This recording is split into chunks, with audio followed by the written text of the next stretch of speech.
Chapter 6. Self-Defence.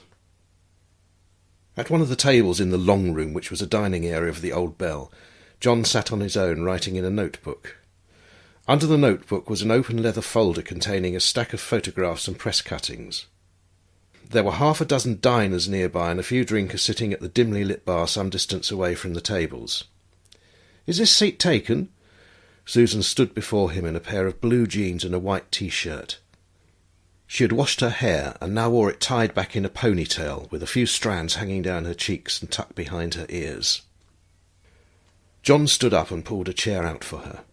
"Well, I was waiting for someone. Bit like you, only all smartly dressed and unapproachable and wearing glasses." Susan smiled. "I thought I'd wear something as unsuit-like as possible." "Well, I think you look fantastic." "Well, get used to it. This is me. This is the sort of thing I wear all the time when I'm not estate agenting. And you did say your meeting was informal. How did it go?" "Oh, fine. You've just missed him. Nice bloke. Young. Well, just a bit older than me, I'd say. 28, maybe 30. I'm 27, by the way." "I'm 25. When's your birthday?" "June the 20th. And yours?" "February the 4th. "That's a daft day for a birthday. No one ever gets born in February. How do you celebrate it?"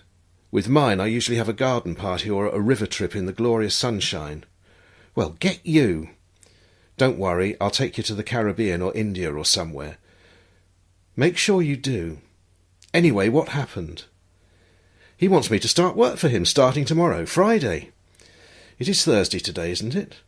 I'm losing track of the time with all that's happening to me at the minute." "It's your fault.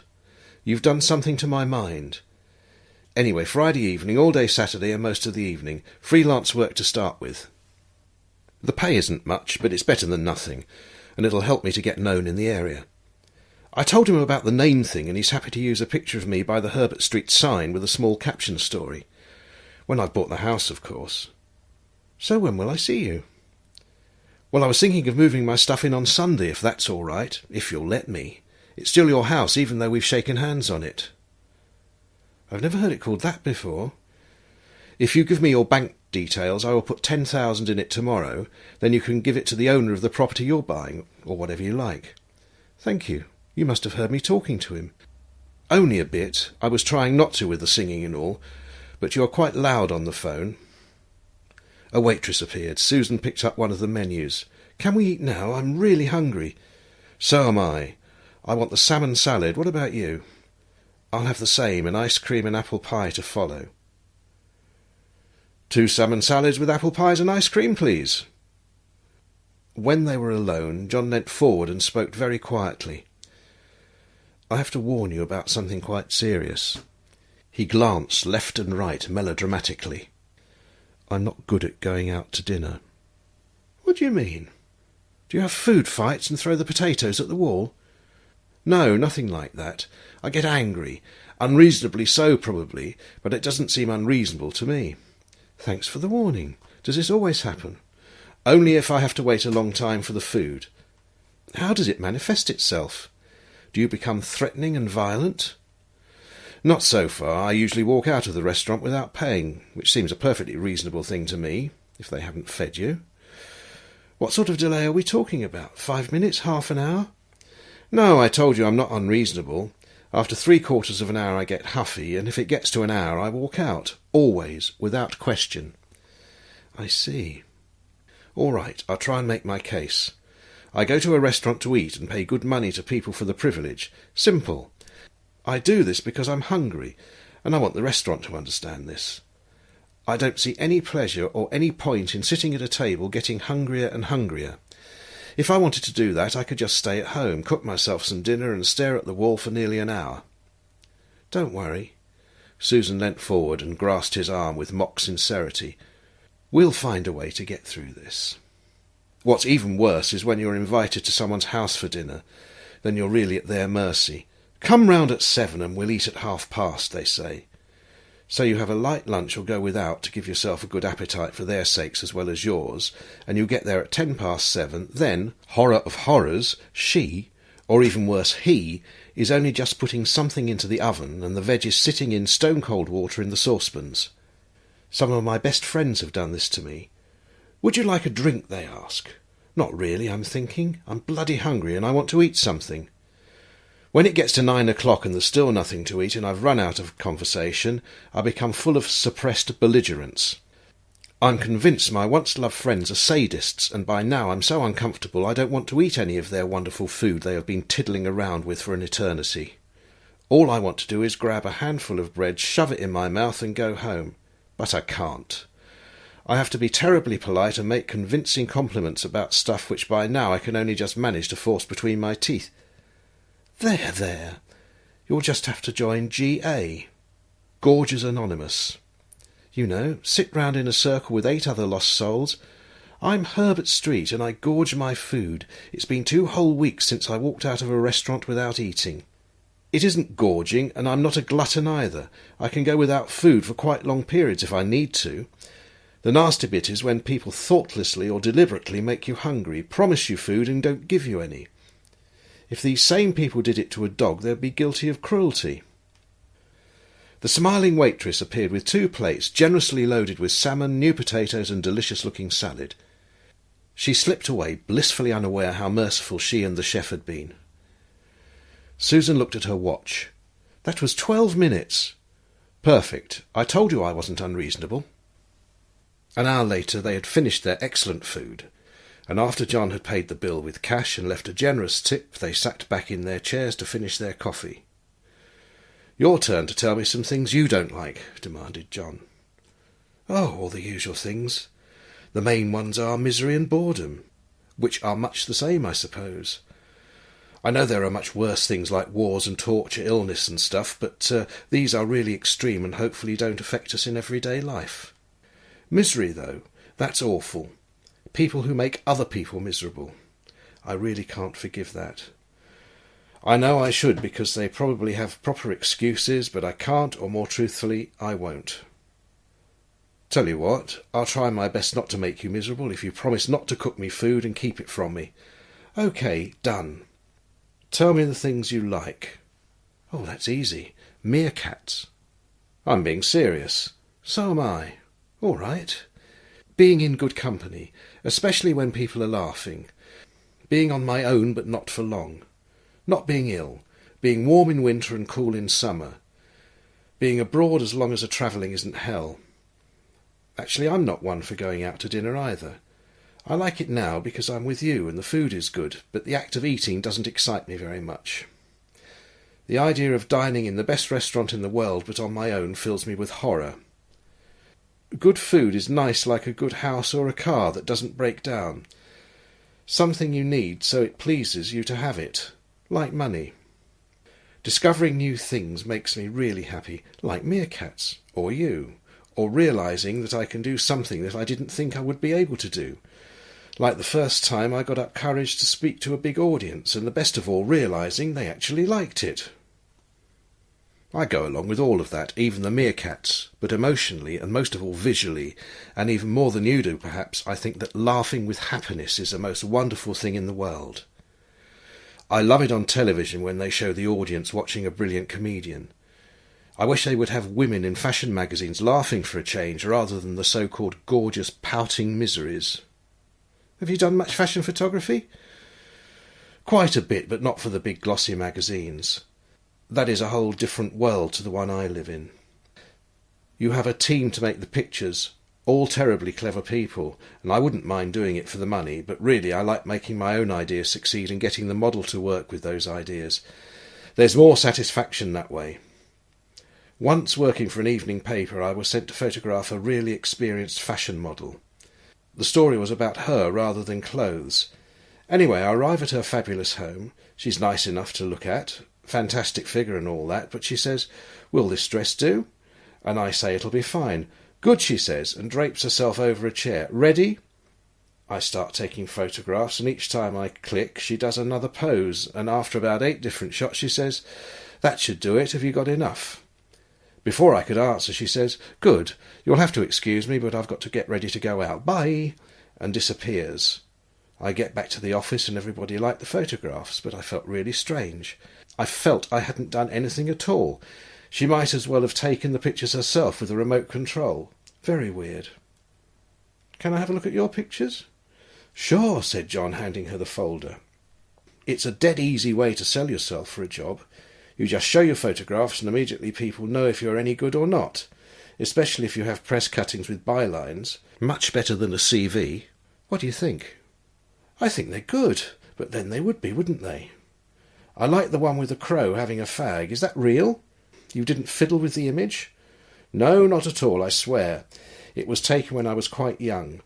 The crow used to visit my dad on his allotment, and one day he gave him one of his lighted cigarettes for a laugh, and he took it and held it in his beak till it burned down to the...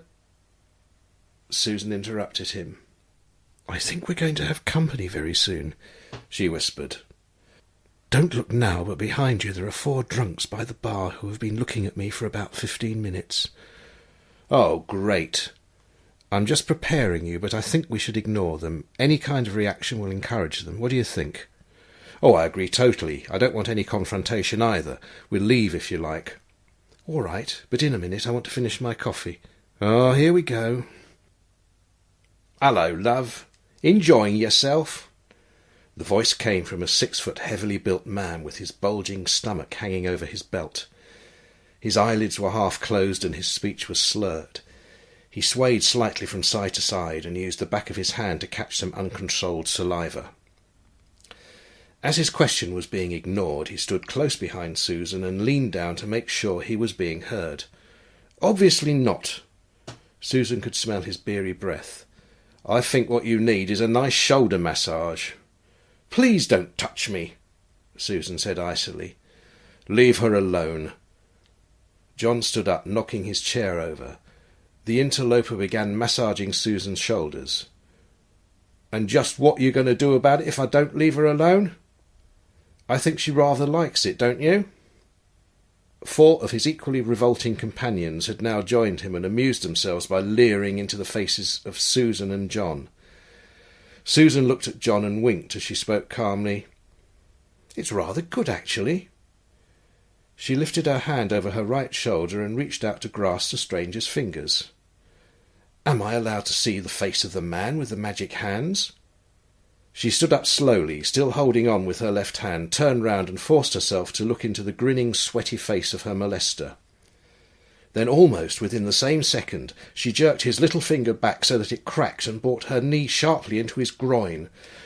With her other hand she rammed the handle of a dessert spoon deep into his left nostril and held on to it as he fell to the ground with a scream of agony. She knelt beside him. Now tell me what's going to happen next. No, don't move or I'll do this, he screamed again as she twisted the spoon. What's your name, first of all? Craig. Well, Craig, it's most important that you don't move. Just lie perfectly still and we'll get you some help. To John she said, Will you talk to the landlord and ask him to call an ambulance? Ah, he's here already. A thin young man with a worried expression hurried onto the scene, shouting at the waitress to call an ambulance. He asked Susan what happened. I'm not absolutely sure, she said sweetly as she stood up. He came over to our table to entertain us with some kind of trick with cutlery, but it seemed to go horribly wrong and he tripped and fell on the spoon, poor man. No, don't touch him. If you pull it out, he could well bleed to death. John glanced at the small group of people that had gathered. The injured man's companions had melted away into the night. The others had obviously seen everything that happened, but made no attempt to protest at Susan's version of events. She stood up and said to the manager, I'm afraid we must go straight away. We have to pick up our children at 9 o'clock. Would you mind leaving your name and telephone number, just in case he becomes seriously ill? Of course, said Susan, writing on a beer mat. I'm Louise Walker, and this is my husband Peter. This is my number, and that's our address in Luton. Poor chap. I'm a trained nurse, and I've given him some first aid. He'll probably be all right. He also seems to have broken one of his fingers as he fell. See how it is sticking out at a funny angle. Just get him to lie still till the ambulance arrives. It's best if he doesn't try to speak. Just after they stepped out into the cool night air, a siren announced the arrival of an ambulance outside the pub. Then, walking quickly up the slight hill that led to Herbert Street, they heard another siren and looked round to see a car arrive and 2 uniformed policemen get out and hurry inside the restaurant. John and Susan sat down on a low wall which surrounded the tiny garden in front of number 1 Herbert Street. Everything was bathed in orange light from a lamp-post on the opposite pavement, and now all was silent apart from the faint sound of an aeroplane taking off from Luton. "Do you think they'll come after us?" said John, slightly out of breath. "No, not unless someone saw us walking up here. Why should they, anyway?" "Someone must have called the police. Maybe the manager knows what really happened." "Don't worry, they won't be able to trace us. You paid cash, remember." "And who are Peter and Louise Walker? I suppose they don't exist either." "Actually, they do." It was Susan's turn to pause for breath. "They used to run a care home for old people, and they were cruel and abusive to the inmates. One of them was my friend's grandmother. There wasn't enough evidence to convict them, but they were forced to retire early. They now live in Luton, after getting away with murder, almost literally. I gave the landlord their real address and phone number. I drop them in it every now and then. It's great fun." "I'm impressed with your self-defence skills. First aid, I think you called it." "I would have done my bit, though, if you'd given me the chance." "I know you would." She leant against him so he could put his arm around her. "There's nothing lacking in your courage, but I didn't need to be a hero. I took over because he and his friends would have badly injured you, and then me as well, probably. And I'm damn sure the other customers wouldn't have come to help. I don't blame them. I always try to avoid confrontation and violence." "What do you call that, then?" "It wasn't confrontational. He assaulted me, if you remember. I just used reasonable force to defuse the situation. He'll be fine in a couple of days." She lifted her legs onto the wall and laid her head on John's lap to look up to the sky. "What are you thinking?" "I was thinking that you remind me of when I worked in an African animal rescue centre, and I used to cuddle a female lion cub who would lie on me just like you are, staring at the stars. She carried on doing that until she was too grown up for it to be safe. Then one day, purring madly, she reached up with her paw and scratched me under the chin. Quite deep cuts they were. Look, you can still see the scars." "Lift your chin up. I can't see." "Oh, yes." "What was she called, this other woman of yours, shameless hussy?"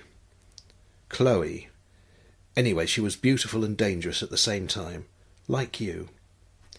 "I'm not dangerous, I promise you." Susan sat up and put her face close to John's and looked into his eyes. "I mean it. I hate aggression. I'm just protective of myself and other people that I like. Actually, I've never hurt anyone before, ever. Well, only my self-defence trainer when I was in the army, and that was an accident." "Come hard at me and give it all you've got," he said, but I don't think he was quite ready, poor man. "You're in the army?" "Army nurse, yes. But we all learnt survival skills as well." "I believe you, but to me you don't look butch enough. I mean, where are your bulging muscles? You have the figure of a teenager." "Thank you, kind sir. Listen, I want you to understand something. You probably would agree that I'm not exactly ugly and unappealing to men. Yes? And you're so modest too." "I'm being serious. Well, people often think that it must be great to be attractive or beautiful or sexy or whatever. Well, it's not always wonderful. Men seem to come in 2 categories. They are the ones who try it on all the time without considering the possibility that they might not be wanted. They seem to think that the mere fact that they are attracted to you somehow makes them appealing. Then there are the ones who find attractive women threatening in some way and go all shy and can't even talk to you properly. They're the worst. They're useless. I hate shyness. God, I must sound awful, but it's true. I can't help it." "Is that why women often seem so relaxed talking to gay men?" "Probably. I suppose it's the other side of the coin. You don't have to perform as an attractive person. You feel nice and safe." "Do we talk properly?" "Yeah, good, innit? Anyway, when I was a teenager, unwanted attention became quite a problem. I used to think how nice it would be just now and again to wear something like a burqa, so people would have no idea whether you were ugly or beautiful and just talk to you as the person you really are. Don't worry, I've given up that idea. So yes, you're right. I didn't grow big muscles in the army, but remember I never said I did unarmed combat and 10-mile hikes carrying 50-kilo sacks. I loved learning survival skills best of all. Everyone should do it. Never mind your karate or taekwondo, tiddly-pom, whatever. Knowing what to do in horrible situations is worth millions. Take threes, for instance. Threes? Yes, threes. Look, suppose you survive an aeroplane crash and you are miles away from anywhere, and you want to signal where you are. Just keep doing 3 of something. A single thing no one notices. 2 of something could be a coincidence, but not 3 things. If you're in the jungle, light 3 fires if you can. If you are in the wilderness, keep putting groups of 3 rocks together leading to wherever you are. My grandfather, when he was fighting in Burma, was on a mission to rescue 5 of his comrades who had been captured and taken into the jungle. They were resting by a small mountain stream when they noticed that it suddenly stopped flowing for about a minute, 3 times in a row, and then another 3 times. So his patrol followed the river upstream till they came to a soldier whose leg was badly wounded. The enemy had left him for dead in that jungle, but he managed to crawl to the stream where the water rushed through a narrow gap between large rocks. He found a plank from a broken bridge and summoned up enough strength to use it to hold back the water and let it go again. He told them that the enemy and the prisoners were upstream, and his friends were soon rescued by the patrol. After that everyone called him Dan Plank. He became a great friend of my grandad, and when I was very young I remember him coming to visit. I always thought his name was Dan Plank. OK, 3 times. If I turn up on Sunday with 3 hats on my head, you'll know there's a bomb in my suitcase and I'm being forced to blow myself up on your doorstep. Do you want to come in for a bit? John stood up. I really want to, but I better go. I have to get home and get my camera gear and be ready for an early start in the morning. Where is home? You never told me. Watford, my mate's house. Before then it was a ship. My home, I mean, not a house, but that's another story. What are you going to be doing? I'm estate agenting tomorrow, and then Saturday I'm going to my friend's hen night in the evening. I don't get drunk and don't get hangovers, so come round on Sunday morning at 9 o'clock, please. Here's the key to the back door, so if I'm not up you can wake me. She put her arms around John's neck and kissed him. I'll be ready for you. She opened her front door, and from the extra height given to her by the doorstep, turned and kissed him again on his forehead. Good night. John struck a pose in the middle of the street. Good night. Parting is such sweet sorrow that I shall say good night until the morrow. Who said that? I did. Oh, ha, bloody ha. Juliet said it to Romeo. Then I should have said it. Yes, you should. You daft bugger, go home to Watford, and get ye to a nunnery. Shut up, said Susan as John walked away carrying his leather folder and swinging his other arm. Susan slammed her door and opened it again. I love you, she shouted. John stopped and swung round on one foot, but before he could answer an upstairs window opened further down the street. And Romeo loves you and all. Now if you both shut up we might be able to get some bleeding sleep.